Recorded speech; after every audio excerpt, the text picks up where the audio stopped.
welcome to Meet the Author, a program that is brought to you by Quincy Access Television and the Thomas Crane Public Library.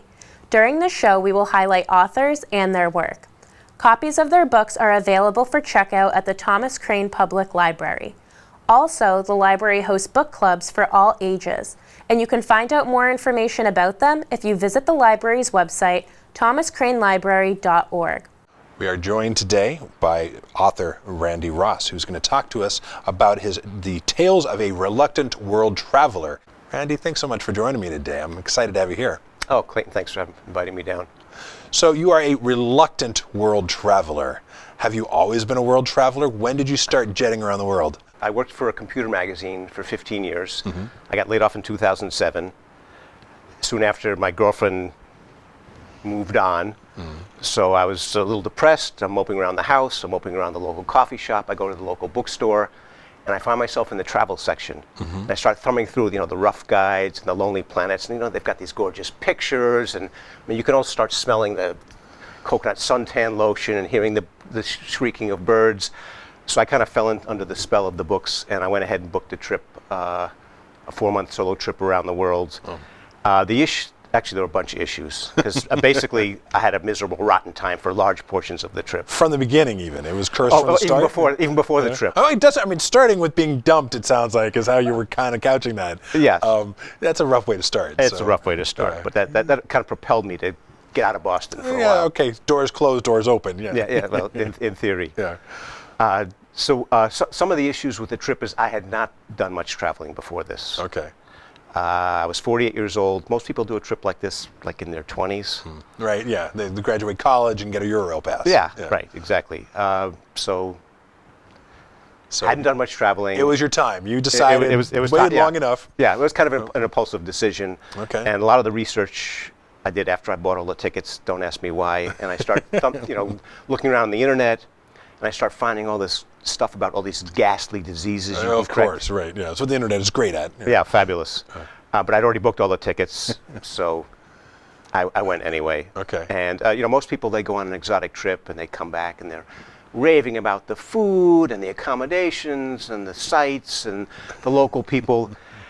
It wasn't your experience, huh? That wasn't my experience. Also, a thing I found is if you kind of drill down, if you start, after they're done raving about, justifying all the money they spent and all the time, if you really start asking them questions, they'll say, actually, I was kind of glad to get home, and the beds weren't comfortable, and I got sick, and I really wouldn't do it again. Right. Have you traveled since?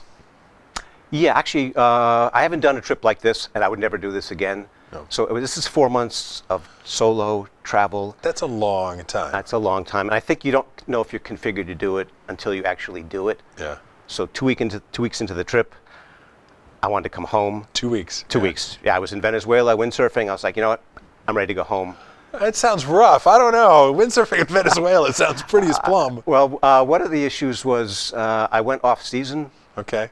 These are some of the things I didn't know before I booked the trip. So you got cheap tickets, but... I had cheap tickets, but there was nobody there. Right. So I was supposed to be going to kind of this Club Med thing, and there was nobody there but me. Right. That was fine for a couple of days, and then after a while, it was like, where are the parties? Where's? It was too quiet. It was a little too quiet, and it was 2 weeks. I was like, I could be home on my. I remember I was in Costa Rica once, many years ago, and met a couple who were from Australia and were doing like a 6-month tour. They'd like quit their jobs and were bouncing around, and was talking to them. My wife and I were there together, and we were talking to them about what they were going to do next. And they were so jaded, I found. And I don't know if you experienced that, but they'd seen so much already in their journeys. They're like, yeah, whatever, ancient culture, quetzals, whatever, I don't care. Endangered bird that nobody ever sees. Maybe we'll see it, maybe not, I don't care. And did you find that after a couple of weeks, the novelty of traveling just it wasn't novel anymore and just exhausting, or? Yeah, well, I mean, one of the issues is I was moving to a new country every 2 weeks. Okay. So yeah, you get to a new country, you don't speak the language, you don't know the currency. So what I would do is I'd go someplace and buy something, and I'd just take out a handful. Here, take my money, please. Yeah. So if they gave me some change back, that would be great. And you don't figure things out until Several days. Several days. Yeah. And then you move on to another place, which is exciting and fun, but it does start to wear on you. And there's kind of a burnout that happens. I've read about this in some of the guidebooks. And this is one thing that was in the guidebooks before I left. They mentioned, after a couple of months, you may start feeling some burnout. So take some time off and book yourself into a nice hotel and just relax. And I did that. Actually, I did it in Saigon, which is now Ho Chi Minh City. Right. So I got there. I was just tired of traveling, tired of staying in all these cheap accommodations. I was staying in youth hostels. Right. 4 months, you got to do it on a budget. Yeah. I was not staying at Hyatt Regencies every night. Right. So when I got to Ho Chi Minh City, finally I was like, you know what, I'm burned out, and I just booked myself into a decent hotel, and I stayed there for 2 or 3 days and didn't come out. Yeah, and just pampered yourself. Yeah, recharged, and then it was back to the youth hostels and guest houses. Yeah. And one of the issues is when you hear the term guest house, doesn't that kind of sound like something in Vermont? Yes, a bed and breakfast, charming, exposed wood and plush mattresses. That's not things I'm worried about bumping into. Yes. Yeah, that's not a guest house. Guest house is cheap accommodations. I have a whole section on guest houses and a recommendation from Lonely Planet. That was not a good recommendation. No. Wow. No, they made some errors. There were some errors in the guidebooks, which also. So this was not my fault. Some of the travel literature just led was wrong. astray. Wow. It was just wrong. Okay. They were just errors. Yeah. So. Have you thought about doing anything to correct those errors? Have you written for guidebooks or let the people know at Lonely Planet that you have a few choice words for them and their suggestions? No. But you just wrote your own book. No, actually, there was a book that came out in soon after I got back called Do Travel Writers Go to Hell? Okay. It's a nonfiction book, and it's about a Lonely Planet writer. So he's supposed to go to Brazil, young guy, early 20s. He's supposed to go to Brazil and write about a portion of the country. Right. So he gets down, what they do apparently is they would give them a budget. Here's enough money for 3 months, go write. So he gets down there, he blows all the money in a week. So he just starts making things up. So you wrote your book, God Bless Cambodia. Yeah. When did you publish that? That's fairly recent. It took me a couple years to find a publisher. Yeah. I think you know how the process works. If you want to get a big publisher, you need to get an agent. Right. And I tried to get an agent, couldn't get one. And the next step is you send the book, you're your own agent, and you send the book out to smaller farming presses. it out and getting lots of rejection letters. Yeah. Yeah. So I sent out to 110 agents. Yeah. 7 of them requested the manuscript and didn't want it. So then I sent it out to 5 small presses, and one of them bought it, the Permanent Press out of Long Island. Yeah. There you go. So I did get my book. Yeah. Which is, I hear from a lot of folks who just independently publish anymore, because you can also go that route. So kudos to you for going one step above that. I know it's a tough, and I have great respect for anybody who just has, just creating the book itself is a lot of work, but selling the book is another piece. So tell me a little bit, you mentioned, I just am curious and want to pique everybody's interest as well. You mentioned Venezuela, you mentioned Vietnam. Where else did you go on your the trip tour? Was... So I bought a special ticket, and it's cheap as long as you keep going. So you have to keep going with the sun direction. Or against the sun? Yes, one direction. So I went Boston, Venezuela, Greece, South Africa, Thailand, Vietnam, Cambodia, Australia, New Zealand, and then back to Boston. Wow. So I had 5 red-eye flights. I had 3 in 1 month. One of the flights between the stop layovers and the flights itself was 28 hours. So I didn't sleep. I was awake in airports, waiting for the next flight, and that was miserable. I'm sure. So I noticed the cover of your book is a Buddha with a beer. I wonder did you choose that? Did the publisher choose this? Publisher chose that. Yeah, okay. Would you have chosen something different?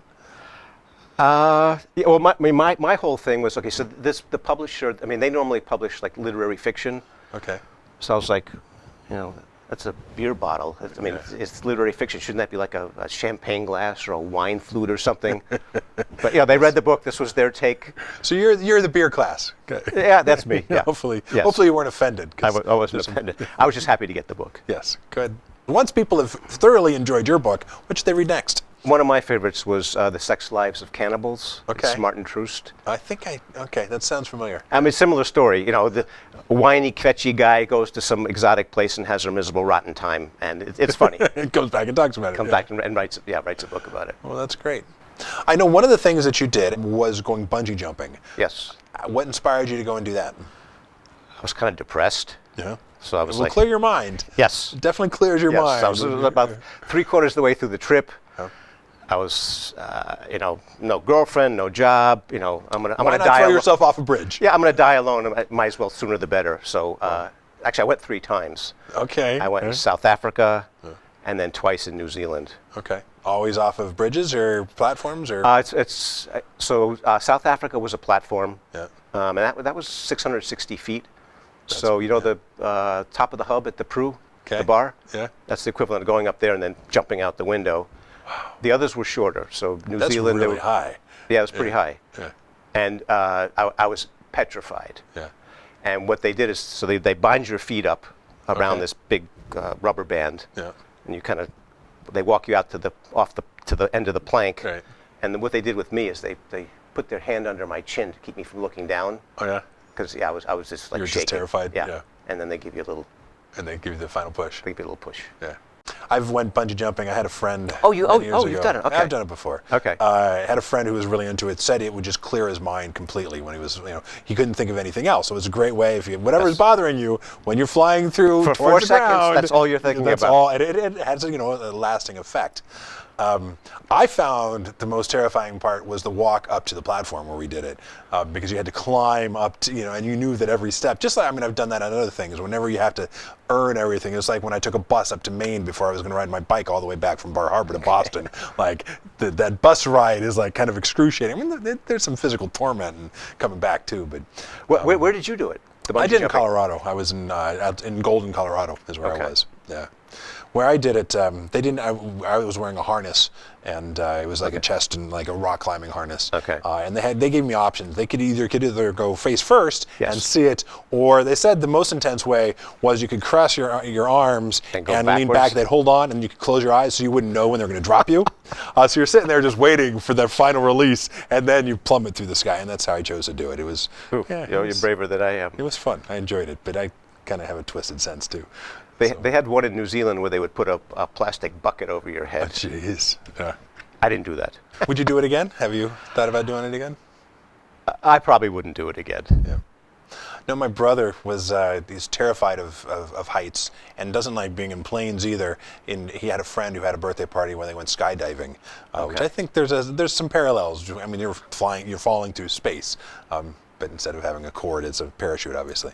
Have you ever tried that? I've done skydiving. This bungee jumping I thought was much scarier because Really? skydiving. I mean, you're up so high, everything looks kind of surreal, Okay. and soft and fuzzy. You're pulling the cord much earlier. Well, actually, when I did it, they pulled it on. They pulled it for you. Okay. Yeah. The thing about bungee jumping is you can see every rock and every tree and anything that you're going to get it comes up impaled on. quick. Yeah. It comes up very quick.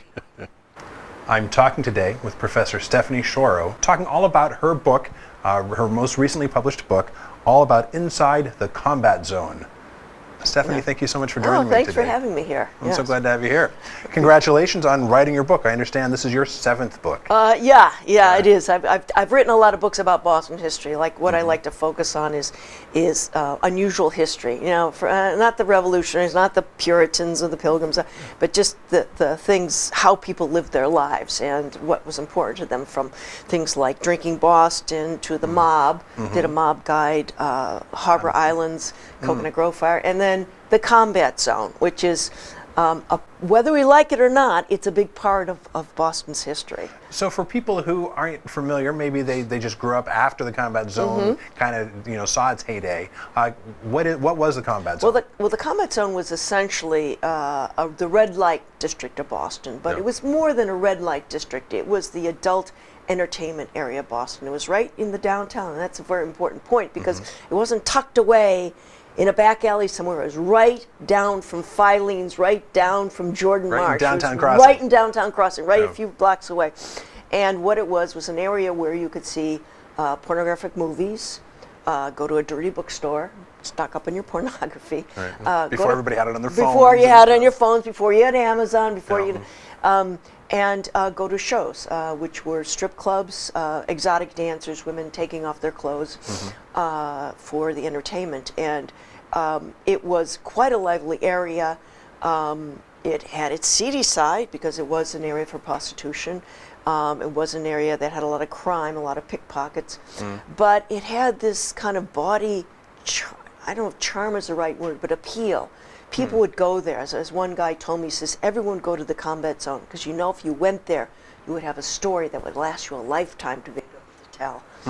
So, so the thing about the combat zone that makes it different from any other of the red light districts around the country is that it emerged during the 60s, and the heyday was the 70s when the whole country was convulsing with all kinds of changes Cultural everywhere. change. Yeah, a lot Cultural of change. mores were being challenged Right. by a lot of people. And the city didn't know what to do with this spot right in the downtown area, and because of changing What was there legal before? Pardon me? What was- it was what was just there a seedy before? area. It was just, well, It was it's always a just long kind of a- no. It's a long history. Basically, going back to the colonial period, actually, that was where the Liberty Tree was. The Liberty Tree that was the symbol, the very symbol of the revolution, was right in that area. Wow. And you have the Liberty Tree building, and you had it was an area of commerce and a lot of activity in the 1880s and right up to 1890s, and then well into the 20th century.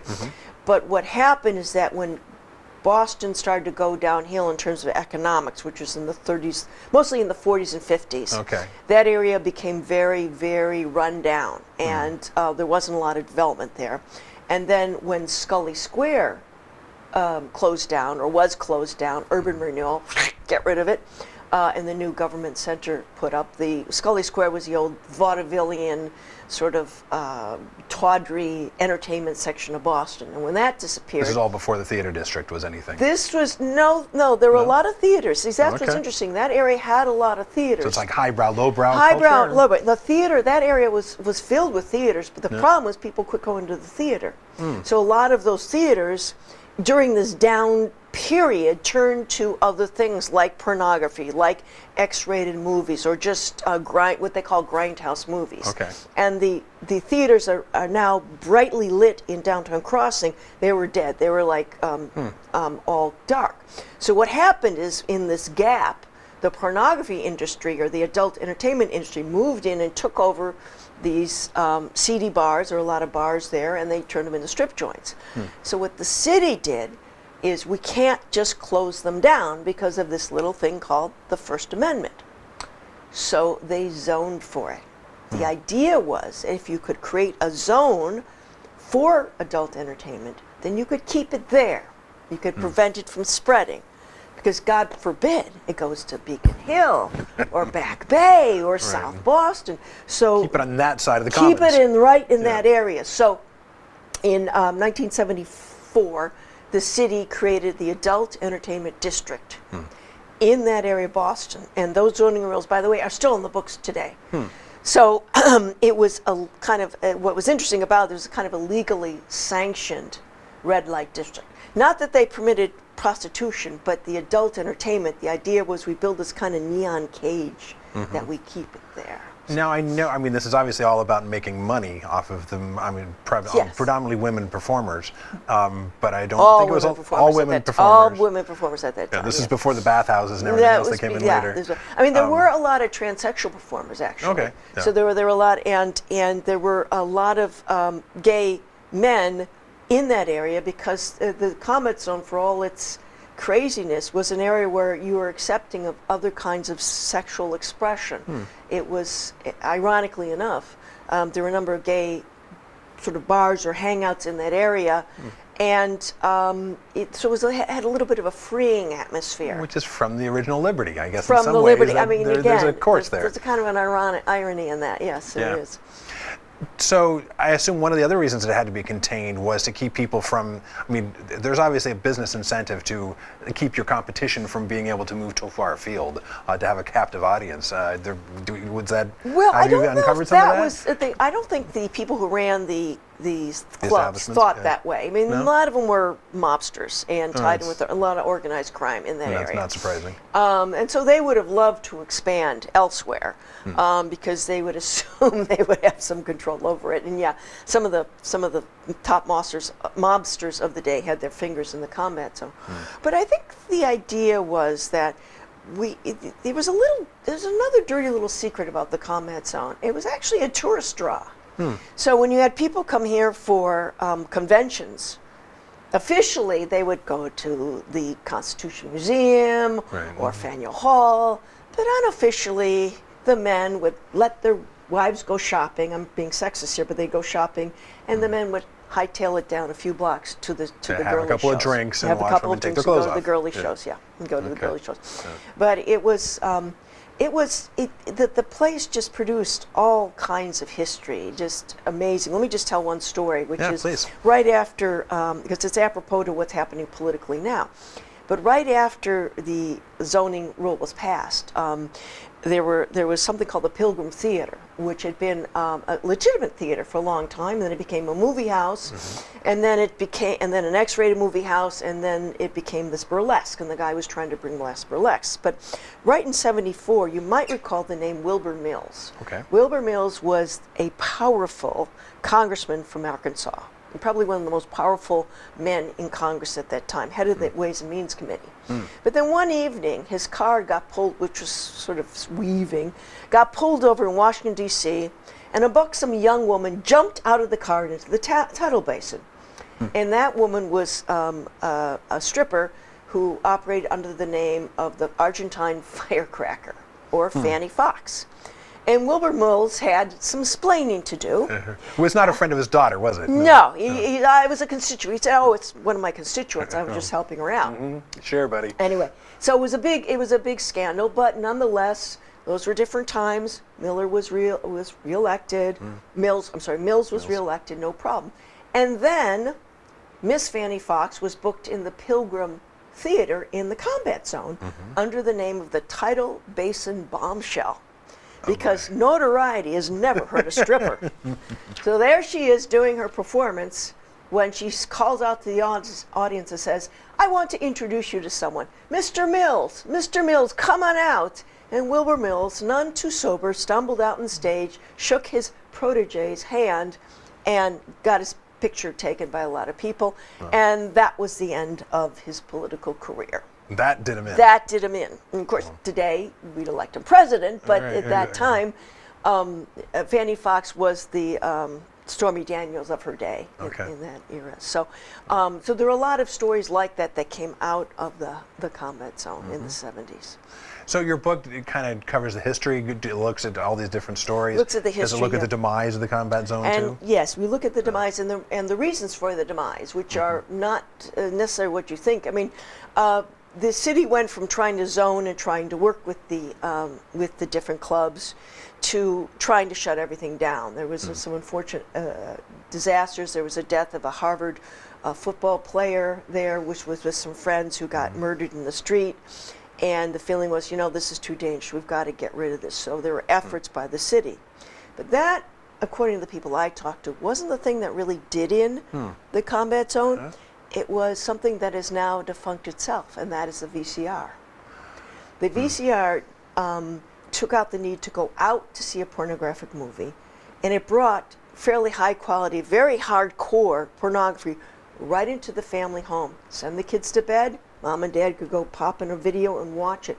So And the easy VCR, to share with your friends too. it's just, well, yes, depending on your friends. Right. Well. Yeah. But anyway, if so they were that, interested. but that was the demise. That was really took out the sort of meaning for the combat zone. It started to die out, but took a long time to disappear for various reasons. People still went to the live shows, but those gradually died out as well. Things change, people change, morals change, and so little by little, the businesses closed one by one. Now, there are still 2 strip clubs left. The Glass Slipper, which has been in business for about 30 years under different names, and something called Centerfolds, which used to be has a license for something called the Naked Eye, which Naked Eye was one of the more most notorious strip clubs there. In fact, it had this, I have to laugh, but had this sign, "All Nude College Girl Review," on the outside, right in downtown Boston. And I was giving a talk on this, and I said, "Look, all the English majors had a career path." So, but anyway, those 2 clubs are still around. And I'll tell you one thing: I went just into them just for research purposes. And at Centerfolds, which is kind of a more glammed up place, I can tell you not even the sight of a naked, writhing girl on a stage will keep a man from looking at his cell phone. So times have changed, very much so. In writing your book, did you talk with many of the people who were involved in the businesses there? Yes, Yeah. I did a lot of interviews, talked to a lot of dancers. Yeah. I know people who are watching this will say, well, did you talk to Princess Cheyenne? And I'll have to say, no, she wouldn't have talked to me. Princess Cheyenne was one of the best known strippers at her Okay. time. She was Yeah. known as the thinking man's stripper Okay. because she was very intelligent, very good looking, very, very outspoken. I have a story about her, but I wasn't able to speak to her. But I spoke to a number of the other dancers who had some very interesting stories. I bet. Talked to bartenders, I talked to city officials, all the legal zoning people who tried to create the zone, talked to Mayor Flynn, talked to bartenders and people who worked in the zone. That's So a lot of original research. That's great. yeah, well, there was in all my books I try to do really original research. You look at your book and it doesn't scream academic tome either. It seems like it's very Not accessible. not with that picture on the cover. No, it does not. It does not. But there are endnotes, and basically, I, being very much aware of issues like plagiarism, everything in there is documented, and it's sourced in one way or another. But yeah, no, I write, and I mean that was one of the things. There were so many stories about the combat zone that I couldn't prove or disprove. Sure. And I might use them if I thought there was some validity in them, but mostly I had to go back and try to gather a lot of real information. And there were, like, particularly about that death of that Harvard student, lots of stories about him sure. that weren't true. And so I was able to go back and look at original arrest records, original police descriptions, and it really was an eye-opener in terms of what actually happened that night. Tell us, I know you're working on another book right now. Okay. Tell me a little bit about the next book that we have to look forward to. I've written on fires a number of times, and I'm writing a book on the 1872 Great Boston Fire. 1872 fire. 1872 fire. No, I don't think I've heard of that one before. No, but you've heard of the Chicago fire, right? Of course. Yes, and this fire was as bad as that. Wow. Not as bad with the death toll, but just as bad destruction. If you stood in downtown Crossing in mid-November in 1872, it would looked like an atomic bomb went off because the destruction was so bad. This fire used to be very well known and used to be kind of commemorated, and it's fading from memory. And I think it's worth talking about it again because some of the reasons that we're still having fires originated with this fire. And we had someone, the fire chief, John Damrell, get up and say, "Hey guys, we got a potential tinderbox on our hand. Problems looming." And he was ignored. Wow. And so that's a lesson for today. Well, we certainly have lots to learn here. Thank I you. look forward to that book. That's great. Well, I appreciate it. I appreciate the invitation. Thank you so Thank much you. for your questions. No, thank you for coming and talking to me. Thank you for joining me for Meet the Author. Be sure to check out our other episodes of this program to explore other authors and their works. For more information about library programs and services, visit the Thomas Crane Public Library's website, thomascranelibrary.org, or call them at 617-376-1316.